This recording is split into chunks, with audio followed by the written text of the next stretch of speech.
Well, good morning. I am not Jerry Williamson. I know. He looks much better than I do. Just ask him. And I'm not a Holloway, because, man, they've been covering this all this morning. It is always good to be with you all. And I'm excited about this morning because Jerry handed me one of these topics that I'm very passionate about. And it seems to be the thing that God is working on me a lot with.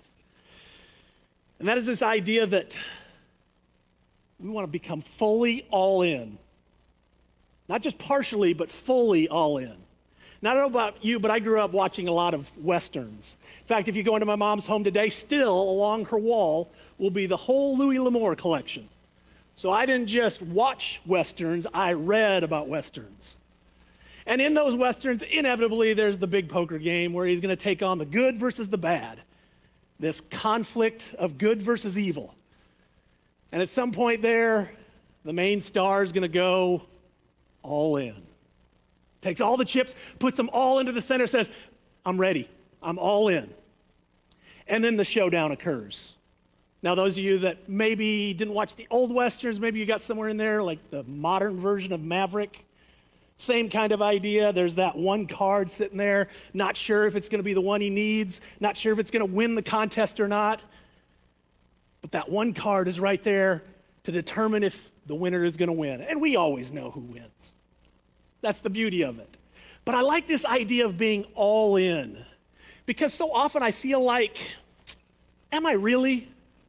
Am I really all in? Or am I more like earlier in the show, when it's a little earlier in the game and you're kind of like putting a couple chips in? Think about this for a minute. If we think about what does it mean to be a Christian today? Well, they go to church. And so you see somebody in here on a Sunday morning and you go, wow, they must be a really good Christian. Do you realize that if you see them in here and this is all you did, so 2 hours, let's say, 2 hours of your time, and this is all you did was you came here on a Sunday morning. That is 1% of your time that you're giving to God. Oof. 1%? So when I was a kid, I did Sunday morning, Sunday night, Wednesday night. I was a really good Christian. Which meant, think through the math, I did 2% of my time. Yeah, that's the really good Christian. Woo! Boy, really showing off. Oh, wait, I went to church camp. Yeah, that solved it all. Church camp does solve it all. I'm just saying, kind of biased. 2%, 1%, is that what we're going to give to God? Is that all in? To me, it seems like it's earlier in the game when you were just putting a couple chips in. Because some of my chips go here to God and some of my chips go to, think about how many hours you have to go to work. Oof, you give them a lot of those chips. Granted, sleep gets a lot of those chips. And for some of you that really enjoy it, where's my college students? They really enjoy their sleep. Yeah, those get a lot of chips. 1%. It doesn't feel like I'm all in. It doesn't feel like I'm really giving God everything I have. And so bear with me today. I really love the story of Stephen, Acts chapter 7. And you think, how can you like that? It does not have a happy ending, and no, it does not. But I like the way that Stephen approaches the topic, and that's what I want to do with you today. I just want to tell some stories. And so I'm going to do that with you, if you will. So when we think about this idea of being all in, I automatically start with Noah. Think about this conversation. God says, hey, Noah, I want you to build an ark. Now, if I was Noah, I'd be like, what's an ark? And he'd say a ship. I'd be like, what's a ship? It's a big boat. Well, what's a boat? You see what I'm getting here? I don't know if they had boats yet at that time. There's a very good chance Noah had no clue what God was talking about. Which is why you see so many dimensions given to Noah. Build it this big and this wide, use this kind of material, because Noah had no clue. And God says, I'm going to make it rain. And Noah says, what's rain? God had been watering the earth from below, it says in Genesis. And now here's where you get to help me out with these characters. Noah didn't ask all of those questions. He simply said, I'm all in. So help me with it. I'm all in. There we go. Think about Abram. He's living a nice little life. He's got a nice little family. Things are going well. And God comes to him and says, I need you to move. Not move a little bit. I need you to move far, far away. There's a lot of debate about how far Abram went. No doubt he went a long way. I need you to move. And Abram said, I'm all in. And then the crazy part of the story, oh, by the way, Abraham, now that his name has changed, I need you to sacrifice your firstborn child. Oof. Yikes. I have one of those. There were times in his life I was fine with it. He was a rascal. I love that kid. And God said, I need you to sacrifice that first child. And Abraham said, I'm all in. Oof, crazy. They go into the promised land and things are going well. Before they get to the promised land, let's try this one. 2 spies are sent into the promised land and they show up at a woman's home. This woman is a prostitute. What an occupation. They say, hey, will you save us? Rahab has a choice right here. She didn't get a voice from God. She didn't get an angel. She got nothing but 2 spies. She had some information. She heard about this God of the Israelites, said that he's powerful and he's doing great things with his people. That's all she had to work with. Was she going to save them, hide them and then rescue them, or was she going to hand them over to the authorities, her authorities? Was she going to follow the law of the land? Ooh, there's a crazy one. Might get in trouble for that one, sorry. Or was she going to do something unique? As we know, she, of course, rescued those 2 spies, said, save my family, because she said, I'm all in. She trusted that they would save her and her family. Now let me throw another one at you, and this is one that you don't find in the Bible, but think it through. Matthew chapter 1. We see that Rahab shows up in the genealogy of Jesus. You know what that means? Rahab did not come with a husband with her. She was a prostitute. That means there's an Israelite man that met Rahab, knew she had been a prostitute, decided he was still going to marry her. I don't think we think about that. There is a husband of Rahab who said, I'm all in. That's wild to me. Let's keep going. I can't remember what I had next. Oh, yes. Caleb. We get into the promised land. Caleb, one of those spies who showed up at Rahab's home. He's 40 years old when he went in to spy the place out. Now, I'm 50. First of all, I can't imagine at 40 running anywhere to spy out anything. But I'm not a Holloway. Going into the promised land, seeing it, seeing the people there, realizing some of them are really, really tall. Saying, you know what? This is a great land. We should take it. And then his people do not do it. Do not agree with him. It took some time. 45 years later, we get this cool statement from him. And he says exactly that. I am now 85 years old. And when I was here before, I saw the high country. And that was promised to me. And I'm 85, and I'm as strong now as I was when I was 40, and I'm ready to take that land. Anyone in here 85? You ready to take the high country? Wait. Not just walk up to the high country. We're talking you're going to fight for the high country. Whew. Just hiking up, it's bad enough. You're going to take the high country. That's somebody that says, I'm all in. Very much so, all in. A Moabite woman now has a wonderful mother-in-law in Naomi. Her name is Ruth. Ruth is married. She has a brother-in-law, a father-in-law. Things are going fine in Moab. As we know, those husbands die. So dad dies, her husband dies, her brother-in-law dies. These women are all alone. And Naomi says, I'm going to go home to my people. And Ruth makes one of those beautiful statements that many of us know. I'm going to go with you. Your God will be my God. Your people will be my people. I'm with you. And by the way, did she know where they were going? They're going back to Israel, which is fine. Did they have a home? It's kind of like unknown, but we know what Ruth gets to do. She gets to work in the fields, which means she goes out to a field where there is a chance of rape, there's a chance of abuse, there's a chance of a lot of things in that field. Where one thing that's not guaranteed is food. And even with this, amazing thing about Ruth, she says, I'm all in. Leaves her people, leaves her home, goes with Naomi. And of course, she ends up in the line of Jesus as well. How about Job? Here's a fun one for you. Job has a wonderful family. Things are going great.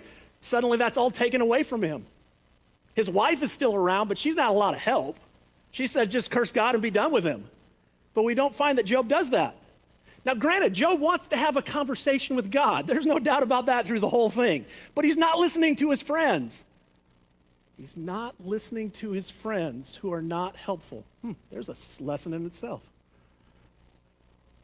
And Job gets sores. He's dealing with just about everything that can be taken away from him is taken away from him. But through it all, he does not give up. He does not give up on God. He just wants to talk to him because Job is all in. We know Daniel, friend of the king. Talks about him and Darius. They're almost like buddies. Daniel was almost going to be second in charge of the whole empire. But unfortunately, Darius's other advisors give him some bad advice, which says if anybody is worshiping anything other than you or bowing down to anything other than you, anyone other than you, talking to anyone other than you, then we should throw him into the lion's den. So Darius has got himself in a trap.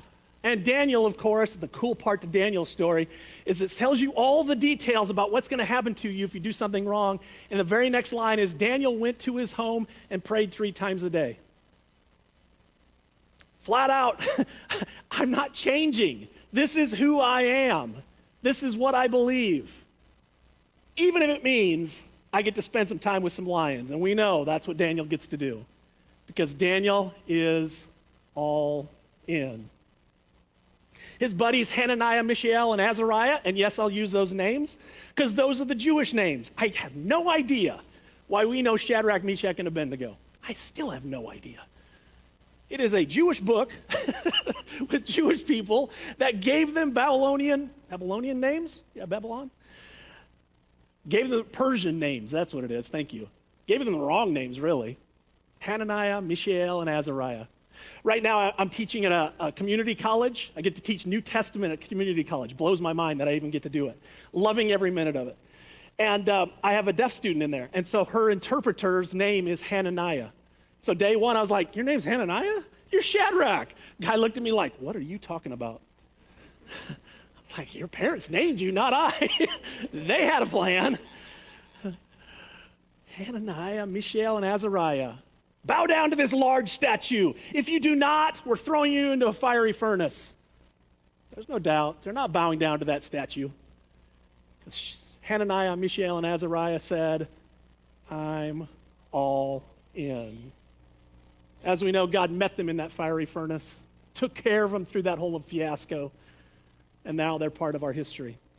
How about these 12 disciples who are following Jesus? What a crazy thing. I'm out fishing one day, some guy comes along and says, come follow me. I immediately drop my nets and go follow him. That seems like the oddest story of all to me. I'm going to leave my job, I'm going to leave my family, I'm going to leave everything I know so that I can go follow Jesus. Wow, if that's not the definition of somebody who's all in, I don't know what it is. They left their life to go follow Jesus. They transformed their life to go follow Jesus. These are people who are all in. If you want a good time, go read, just type in on a search somewhere, the death of the 12 apostles. Have fun. Obviously, a lot of speculation on some of them, but we have a pretty good guess that all of them did not end very well. Not a happy ending. Those 12 apostles are all in. How about Paul? Again, transformed life. I'm persecuting Christians. I come in contact with God. I leave that life. Now I'm going to follow him. Not only am I follow him, I'm probably going to be one of the greatest evangelists ever. Obviously takes up a large part of our Bible is given to Paul.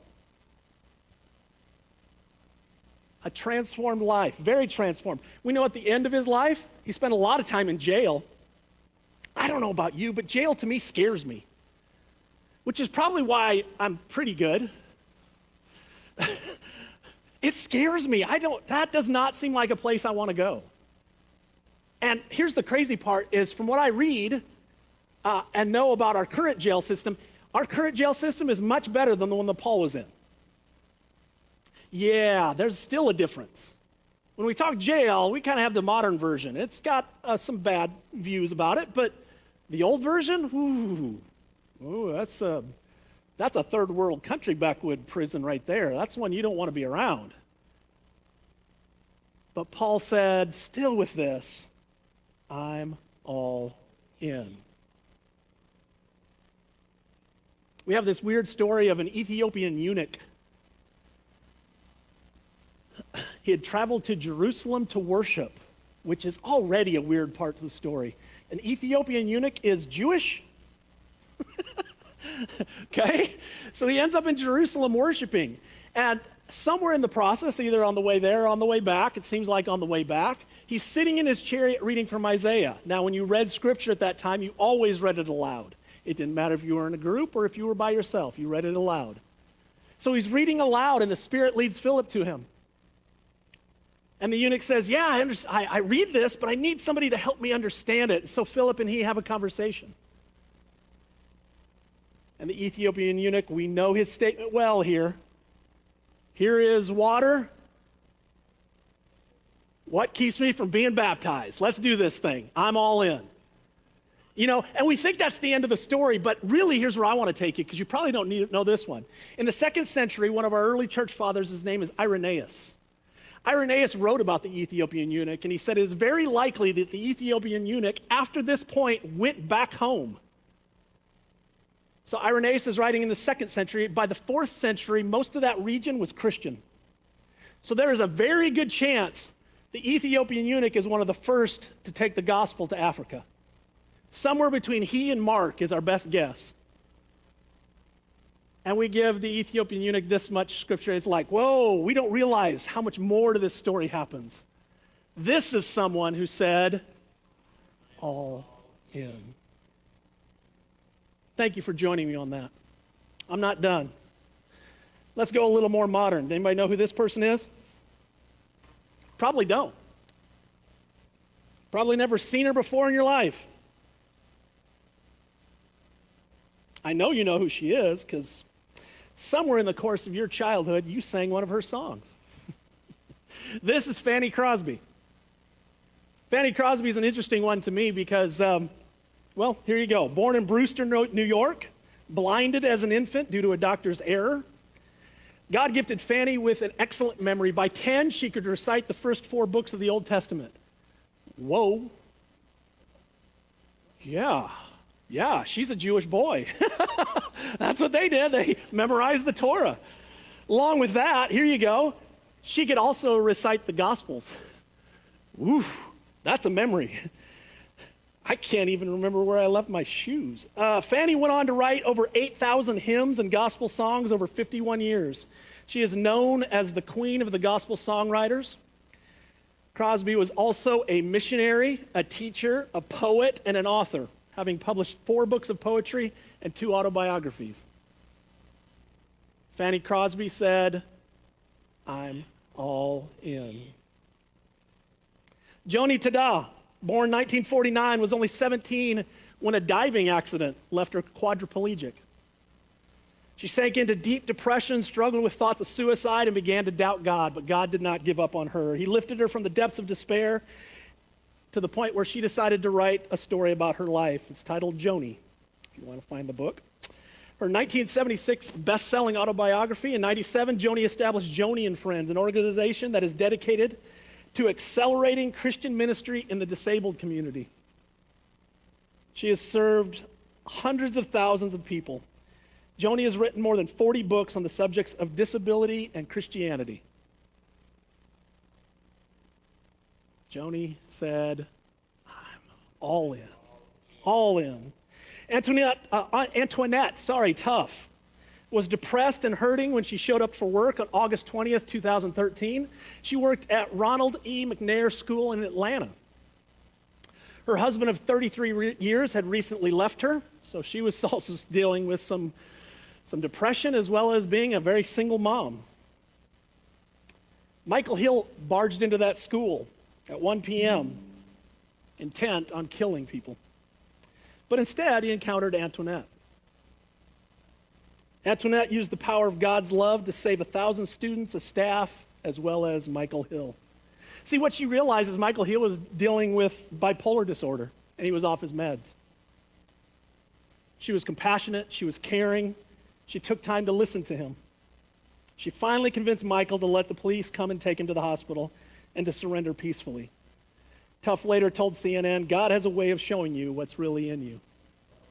So we don't even need a lifetime of action. We need a one moment of action that's absolutely amazing. Antoinette said, I'm all in. I have one more.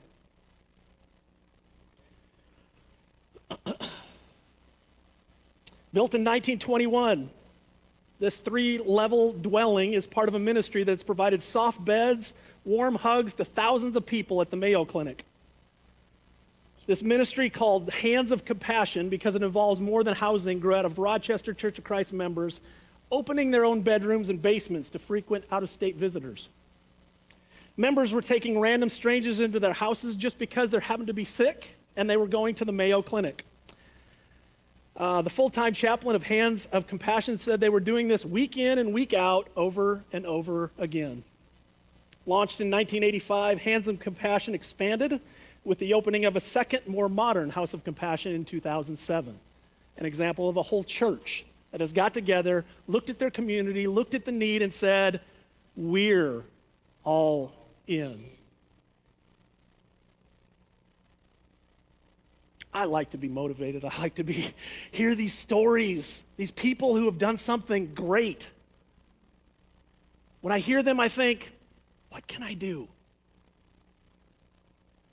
Some of us are dreamers. We think big. Some of us are like, I don't know. You know what? The first thing you should do is follow Daniel's lead. Spend some time in prayer and say, God, I want to be an instrument of yours. I want to be all in. Use me. Here's the beautiful thing. God will. I'm telling you, God messes with me all the time. Every time I preach, especially. This morning, I am driving here. A car goes by me. I look over, and the person did one of these.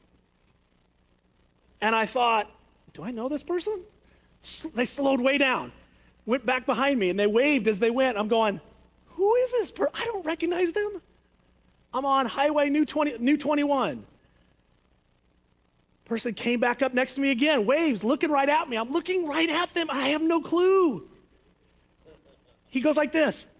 And I'm thinking, yeah, don't text and drive. I look over at my phone and I see a message. And it had been one of my former soccer players. He said, I'm on my way to church. I didn't think I'd see you out here. And I went, you go to church? He said, yeah, I was at a wedding recently and I met these people and they were just amazing. They just enveloped me with open arms and we just got along so well. And they invited me to church with them. He said, I'm so on fire for the Lord right now, it's incredible. And I went, you? I say that in jest. He really was a pretty good kid. He was from a very broken home.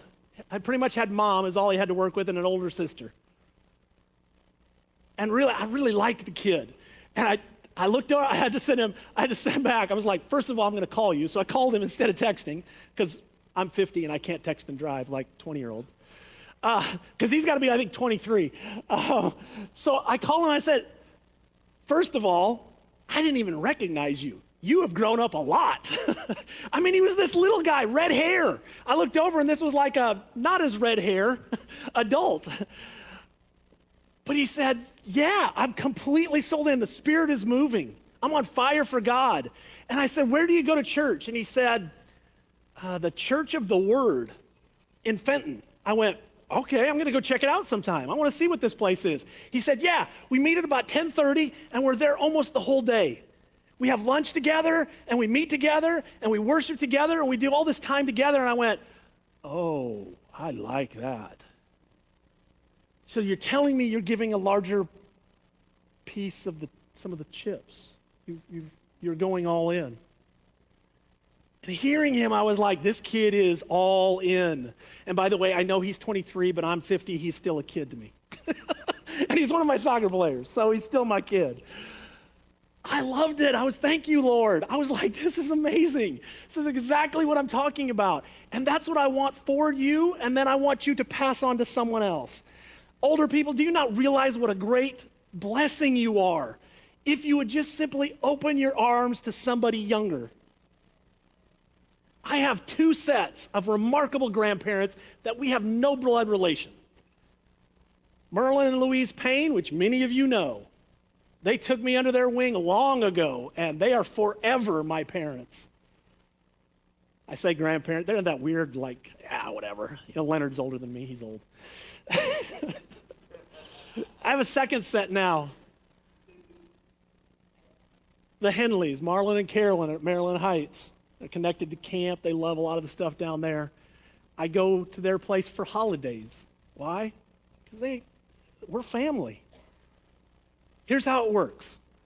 When church gets over, if you're older, find somebody younger. Say, I'd love to take you to lunch. I'd love for you to come to my house and have lunch. And that's what starts it all. If you're a camper, take them camping. If you're fishermen, take them fishing. If you want to, pick something. It doesn't matter what it is. Start the process. Because I can tell you, when you're 20, you know what you don't have? Money. Honestly, and it's stressful. That right there is honestly a lot of their stress. And you taking them to lunch is huge because they're like, woohoo, finally got a free meal. The other thing they don't have a lot of, because if you're 20, you're on your phone a lot. I can see some of them over there already. I lost them about 5 minutes in. They're like, So that's their community, online. Show them what a real in-person community looks like.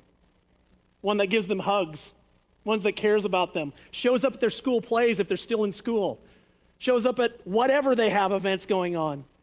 I remember Louise Payne sat in a chair worse than these at a hospital when my first kid was born. And the kid wasn't born, so that was 12 hours of sitting in that chair, 13 hours, and then they sent us home. She was there. I walked out in that waiting room, I was like, you have to be kidding me. You're not even blood relation to me. Didn't matter. It was awesome. Forever, my kids know Merlin and Louise Payne. Always will, because they were there. They were all in. Thank you all. Let's go ahead and stand and sing.